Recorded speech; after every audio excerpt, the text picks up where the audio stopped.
На выезде из Ахмесджита очередная авария. На трассе, которая проходит мимо микрорайонов Каменка и Белая 2, автомобиль сбил ребенка, переходившего дорогу по зебре. В результате ДТП 13-летний подросток получил открытую черепно-мозговую травму. Ему повезло, в этот момент мимо проезжала карета скорой помощи. Пострадавшего после оказания первой медицинской помощи сразу отвезли в больницу. Пешеходный переход остановилась, эвакуатор остановился. Парень начал идти.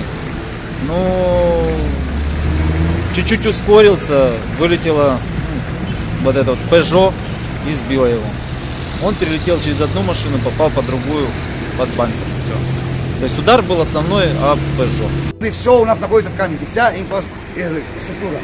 Следовательно, переходим дорогу постоянно. То есть это уже за ближайшие 3 месяца, уже, не дай бог сегодня, чтобы все было хорошо, но одну смерть уже мы прошли.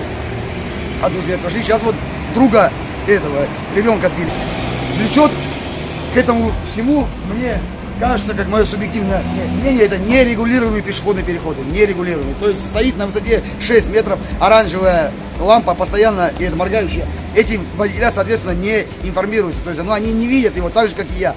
Переходим дорогу ежедневно мы с женой. И каждый поход через эту дорогу сопровождается слезами. Я сказал, возьми какой-то большой предмет в руки, подними его наверх, флажок красный, как в пионерском лагере, чтобы привлечь внимание этих водителей. Это мое мнение, боль у каждого, мы это родители. Местные жители давно бьют тревогу по поводу опасной трассы. На этом участке дороги с реверсивным движением автомобили пролетают с большой скоростью, пренебрегая тем, что рядом находятся густонаселенные жилые массивы и игнорируя пешеходные переходы. При этом на опасной дороге, которую ежедневно с риском для жизни переходят не менее сотни детей, идущих в школу и обратно домой, практически нет светофоров.